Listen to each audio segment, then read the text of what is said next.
Lucy Westenra's diary. The 12th of September. How good they all are to me. I quite love that dear Dr. Van Helsing. I wonder why he was so anxious about these flowers. He positively frightened me. He was so fierce. And yet he must have been right, for I feel comfort from them already. Somehow, I do not dread being alone tonight, and I can go to sleep without fear. I shall not mind any flapping outside the window. Oh, the terrible struggle that I have had against sleep so often of late, the pain of the sleeplessness, or the pain of the fear of sleep, with such unknown horrors as it has for me. How blessed are some people, whose lives have no fears, no dreads, to whom sleep is a blessing that comes nightly, and brings nothing but sweet dreams. Well, here I am tonight, hoping for sleep, and lying like Ophelia in the play, with virgin crowns and maiden struments. I never liked garlic before, but tonight it is delightful. There is peace in its smell. I feel sleep coming already.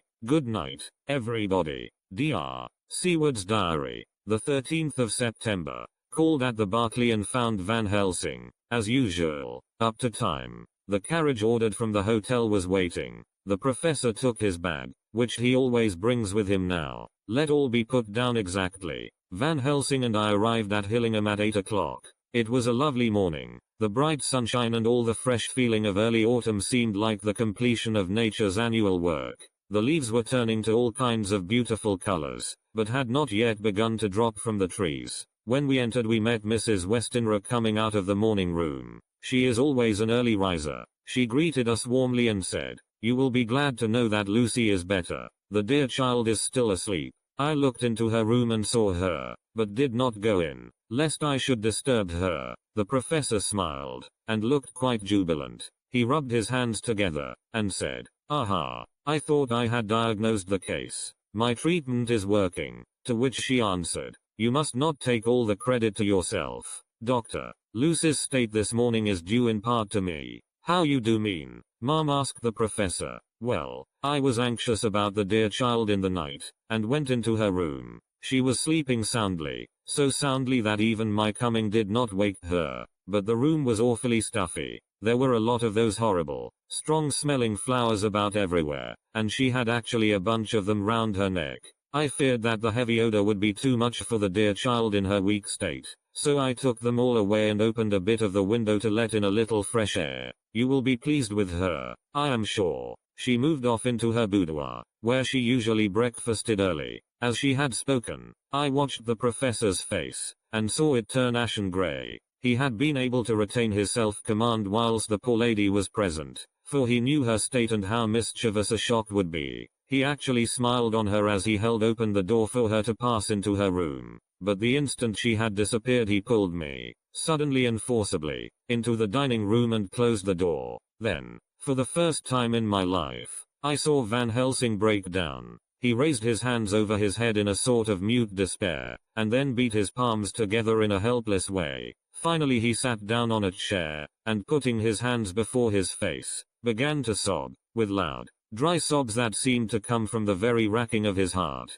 Then he raised his arms again, as though appealing to the whole universe. "God, God, God," he said, "what have we done? What has this poor thing done, that we are so sore beset? Is there fate amongst us still, sent down from the pagan world of old, that such things must be, and in such way? This poor mother, all unknowing, and all for the best as she think, does such thing as lose her daughter body and soul, and we must not tell her, we must not even warn her, or she die, and then both die. Oh, how we are beset. How are all the powers of the devils against us?" Suddenly he jumped to his feet. "Come," he said, "come, we must see and act. Devils or no devils, or all the devils at once, it matters not, we fight him all the same." He went to the hall door for his bag, and together we went up to Lucy's room. Once again I drew up the blind, whilst Van Helsing went towards the bed. This time he did not start as he looked on the poor face with the same awful, waxen pallor as before.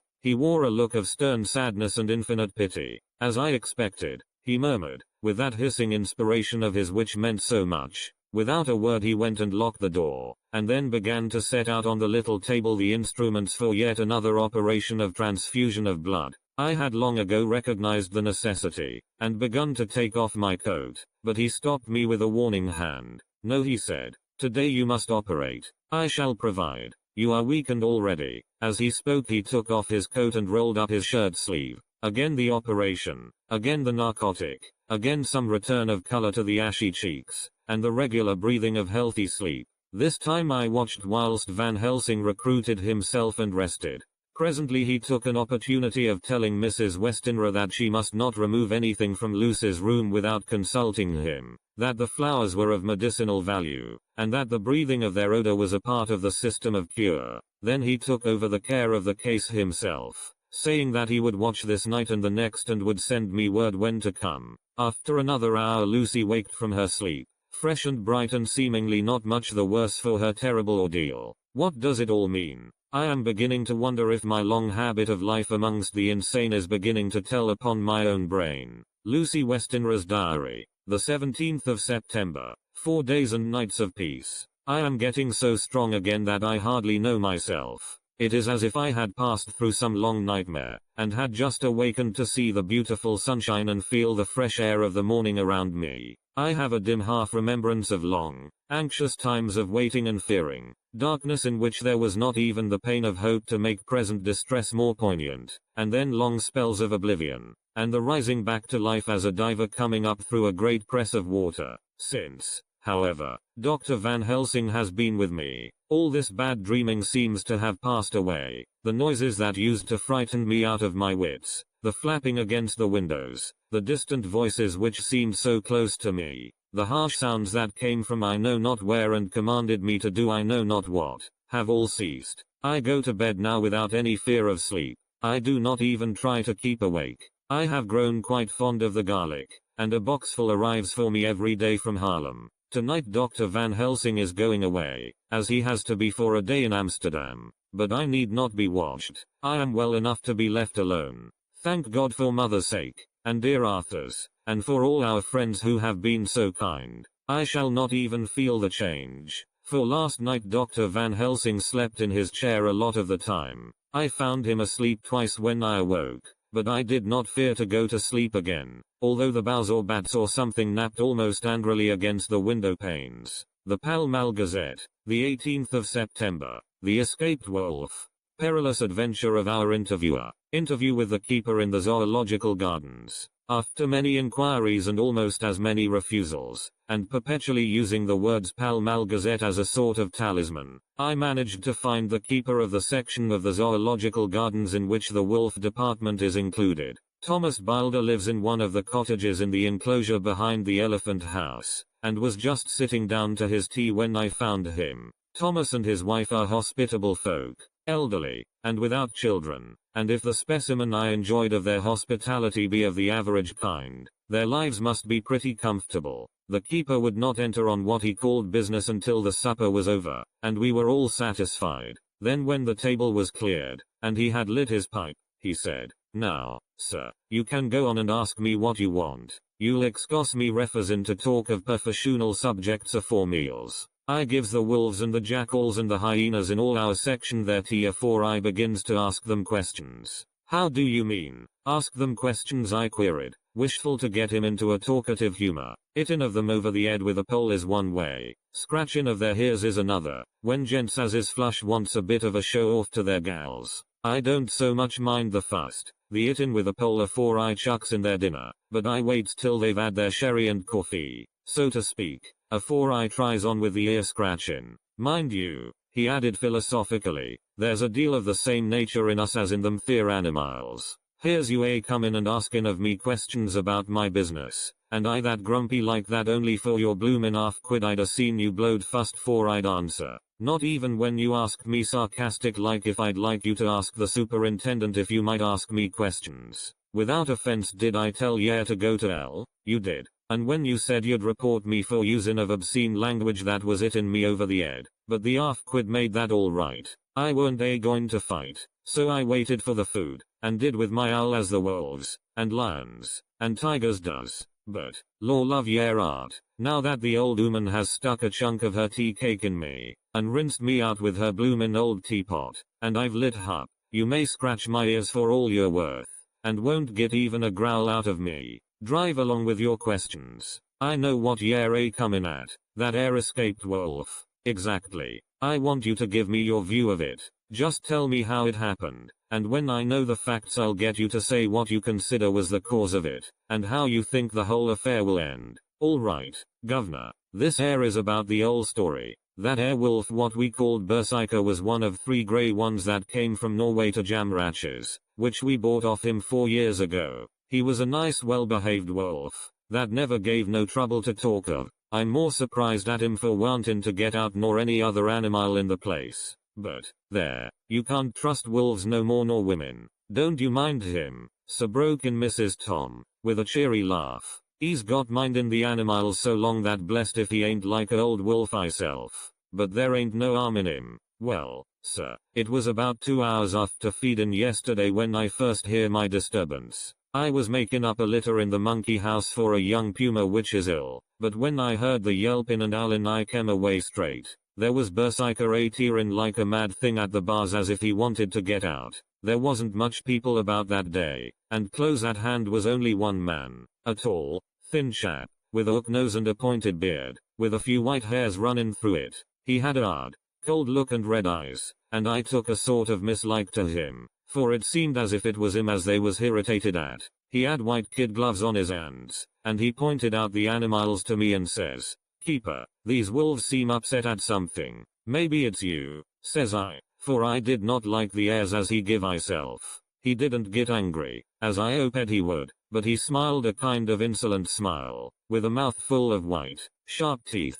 "Oh no, they wouldn't like me," he says. "Oh yes, they would," says I, imitating of him. "They always likes a bone or two to clean their teeth on about tea time, which you has a bag full." Well, it was a odd thing, but when the animals see us talking they lay down, and when I went over to Berserker he let me stroke his ears same as ever. That there man came over, and blessed but if he didn't put in his hand and stroke the old wolf's ears too. "Take care," says I. "Berserker is quick." "Never mind," he says. "I'm used to 'em. Are you in the business yourself?" I says, taking off my hat, for a man what trades in wolves, etc., is a good friend to keepers. "No," says he, "not exactly in the business, but I have made pets of several," and with that he lifts his hat as polite as a lord, and walks away. Old Berserker kept looking after him till he was out of sight, and then went and lay down in a corner and wouldn't come out the old heavening. Well, last night, so soon as the moon was up,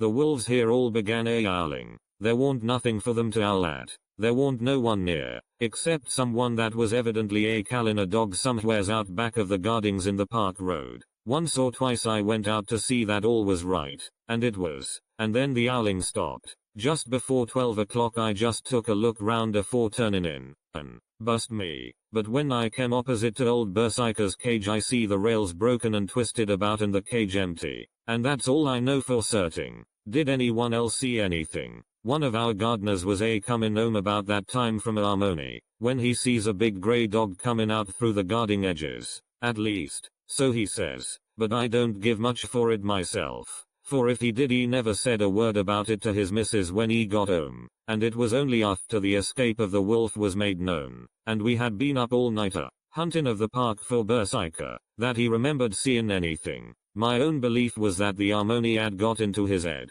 Now, Mr. Balder, can you account in any way for the escape of the wolf? "Well, sir," he said with a suspicious sort of modesty, "I think I can, but I don't know as how you'd be satisfied with the theory." "Certainly I shall. If a man like you, who knows the animals from experience, can't hazard a good guess at any rate, who is even to try? Well then, sir, I accounts for it this way. It seems to me that wolf escaped, simply because he wanted to get out." From the hearty way that both Thomas and his wife laughed at the joke I could see that it had done service before, and that the whole explanation was simply an elaborate sell. I couldn't cope in badinage with the worthy Thomas, but I thought I knew a surer way to his heart, so I said, "Now, Mr. Balder, we'll consider that first half sovereign worked off, and this brother of his is waiting to be claimed when you've told me what you think will happen." "Right wha, sir," he said briskly. "Ye'll excuse me, I know, for a chaffin of ye,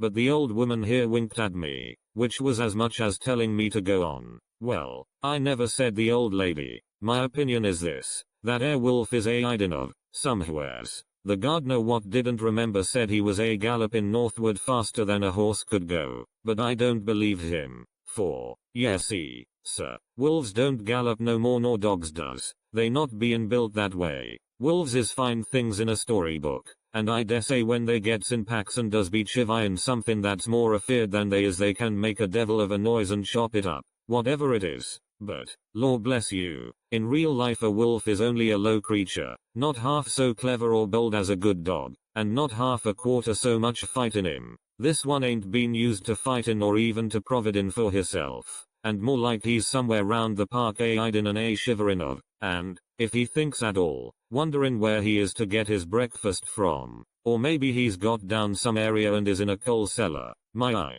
won't some cook get a rum start when she sees his green eyes a shining at her out of the dark? If he can't get food he's bound to look for it, and mayhap he may chance to light on a butcher's shop in time. If he doesn't, and some nursemaid goes a walking off with a soldier, Levin of the infant in the perambulator, well, then I shouldn't be surprised if the census is one babby the less. That's all. I was handing him the half-sovereign, when something came bobbing up against the window, and Mr. Bilder's face doubled its natural length with surprise. God bless me, he said, if there ain't old Berserker come back by myself. He went to the door and opened it, a most unnecessary proceeding it seemed to me. I have always thought that a wild animal never looks so well as when some obstacle of pronounced durability is between us. A personal experience has intensified rather than diminished that idea. After all, however, there is nothing like custom, for neither Bilder nor his wife thought any more of the wolf than I should of a dog. The animal itself was as peaceful and well behaved as that father of all picture wolves, Red Riding Hood's quondam friend, whilst moving her confidence in masquerade. The whole scene was an unutterable mixture of comedy and pathos. The wicked wolf that for half a day had paralyzed London and set all the children in the town shivering in their shoes, was there in a sort of penitent mood, and was received and petted like a sort of vulpine prodigal son. Old Bilder examined him all over with most tender solicitude, and when he had finished with his penitent said, "There, I knew the poor old chap would get into some kind of trouble. Didn't I say it all along? Here's his head all cut and full of broken glass. He's been getting over some bloomin' wall or other. It's a shame that people are allowed to top their walls with broken bottles. This here's what comes of it. Come along, Berserker." He took the wolf and locked him up in a cage, with a piece of meat that satisfied, in quantity at any rate, the elementary conditions of the fatted calf, and went off to report. I came off, too, to report the only exclusive information that is given today regarding the strange escapade at the zoo. Dr. Seward's diary. The 17th of September, I was engaged after dinner in my study posting up my books, which, through press of other work and the many visits to Lucy, had fallen sadly into arrear. Suddenly the door was burst open, and in rushed my patient, with his face distorted with passion. I was thunderstruck, for such a thing as a patient getting of his own accord into the superintendent's study is almost unknown. Without an instant's pause he made straight at me. He had a dinner knife in his hand, and, as I saw he was dangerous, I tried to keep the table between us. He was too quick and too strong for me, however, for before I could get my balance he had struck at me and cut my left wrist rather severely. Before he could strike again, however, I got in my right and he was sprawling on his back on the floor. My wrist bled freely, and quite a little pool trickled onto the carpet. I saw that my friend was not intent on further effort, and occupied myself binding up my wrist, keeping a wary eye on the prostrate figure all the time. When the attendants rushed in, and we turned our attention to him, his employment positively sickened me. He was lying on his belly on the floor licking up, like a dog, the blood which had fallen from my wounded wrist. He was easily secured, and, to my surprise, went with the attendants quite placidly, simply repeating over and over again, "The blood is the life. The blood is the life. I cannot afford to lose blood just at present. I have lost too much of late for my physical good." And then the prolonged strain of Lucy's illness and its horrible phases is telling on me. I am overexcited and weary, and I need rest, rest, rest. Happily Van Helsing has not summoned me, so I need not forego my sleep. Tonight I could not well do without it. Telegram. Van Helsing, Antwerp, to Seward, Carfax. Sent to Carfax, Sussex, as no county given. Delivered late by 22 hours. the 17th of September. Do not fail to be at Hillingham tonight. If not watching all the time frequently, visit and see that flowers are as placed. Very important. Do not fail. Shall be with you as soon as possible after arrival. Dr. Seward's diary. The 18th of September. Just off for train to London. The arrival of Van Helsing's telegram filled me with dismay. A whole night lost, and I know by bitter experience what may happen in a night. Of course it is possible that all may be well, but what may have happened? Surely there is some horrible doom hanging over us that every possible accident should thwart us in all we try to do. I shall take this cylinder with me, and then I can complete my entry on Lucy's phonograph. Memorandum left by Lucy Westenra. The 17th of September, night. I write this and leave it to be seen, so that no one may by any chance get into trouble through me. This is an exact record of what took place tonight. I feel I am dying of weakness, and have barely strength to write, but it must be done if I die in the doing. I went to bed as usual, taking care that the flowers were placed as Dr. Van Helsing directed, and soon fell asleep. I was waked by the flapping at the window, which had begun after that sleepwalking on the cliff at Whitby when Mina saved me, and which now I know so well. I was not afraid, but I did wish that Dr. Seward was in the next room, as Dr. Van Helsing said he would be, so that I might have called him. I tried to go to sleep, but could not. Then there came to me the old fear of sleep, and I determined to keep awake. Perversely sleep would try to come then when I did not want it. So, as I feared to be alone, I opened my door and called out, "Is there anybody there?" There was no answer. I was afraid to wake mother, and so closed my door again. Then outside in the shrubbery I heard a sort of howl like a dog's, but more fierce and deeper. I went to the window and looked out, but could see nothing, except a big bat, which had evidently been buffeting its wings against the window. So I went back to bed again, but determined not to go to sleep.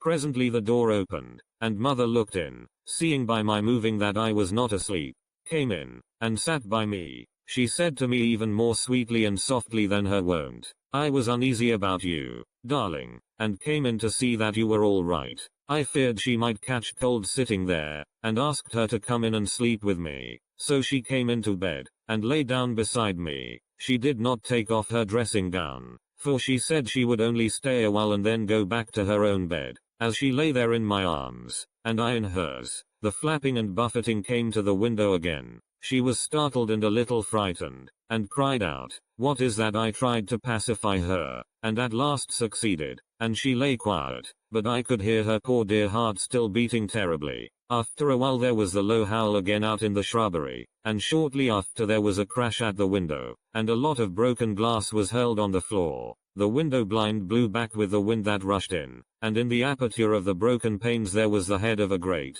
gaunt grey wolf. Mother cried out in a fright, and struggled up into a sitting posture, and clutched wildly at anything that would help her. Amongst other things, she clutched the wreath of flowers that Dr. Van Helsing insisted on my wearing round my neck, and tore it away from me. For a second or two she sat up, pointing at the wolf, and there was a strange and horrible gurgling in her throat. Then she fell over, as if struck with lightning, and her head hit my forehead and made me dizzy for a moment or two. The room and all round seemed to spin round. I kept my eyes fixed on the window, but the wolf drew his head back, and a whole myriad of little specks seemed to come blowing in through the broken window, and wheeling and circling round like the pillar of dust that travelers describe when there is a simoon in the desert. I tried to stir, but there was some spell upon me, and dear mother's poor body, which seemed to grow cold already, for her dear heart had ceased to beat, weighed me down, and I remembered no more for a while. The time did not seem long, but very, very awful, till I recovered consciousness again. Somewhere near, a passing bell was tolling, the dogs all round the neighborhood were howling, and in our shrubbery, seemingly just outside, a nightingale was singing. I was dazed and stupid with pain and terror and weakness, but the sound of the nightingale seemed like the voice of my dead mother come back to comfort me. The sound seemed to have awakened the maids, too, for I could hear their bare feet pattering outside my door. I called to them, and they came in, and when they saw what had happened, and what it was that lay over me on the bed, they screamed out. The wind rushed in through the broken window, and the door slammed to. They lifted off the body of my dear mother, and laid her, covered up with a sheet, on the bed after I had got up. They were all so frightened and nervous that I directed them to go to the dining room and have each a glass of wine. The door flew open for an instant and closed again. The maid shrieked, and then went in a body to the dining room, and I laid what flowers I had on my dear mother's breast. When they were there I remembered what Dr. Van Helsing had told me, but I didn't like to remove them, and, besides, I would have some of the servants to sit up with me now. I was surprised that the maids did not come back. I called them, but got no answer, so I went to the dining room to look for them. My heart sank when I saw what had happened. They all four lay helpless on the floor, breathing heavily. The decanter of sherry was on the table half full, but there was a queer, acrid smell about. I was suspicious, and examined the decanter. It smelt of laudanum, and looking on the sideboard, I found that the bottle which mother's doctor uses for her, did use, was empty. What am I to do? What am I to do? I am back in the room with mother. I cannot leave her, and I am alone, save for the sleeping servants, whom someone has drugged, alone with the dead. I dare not go out, for I can hear the low howl of the wolf through the broken window. The air seems full of specks, floating and circling in the draft from the window, and the lights burn blue and dim. What am I to do? God shield me from harm this night. I shall hide this paper in my breast, where they shall find it when they come to lay me out. My dear mother gone. It is time that I go too. Goodbye, dear Arthur. If I should not survive this night, God keep you, dear, and God help me.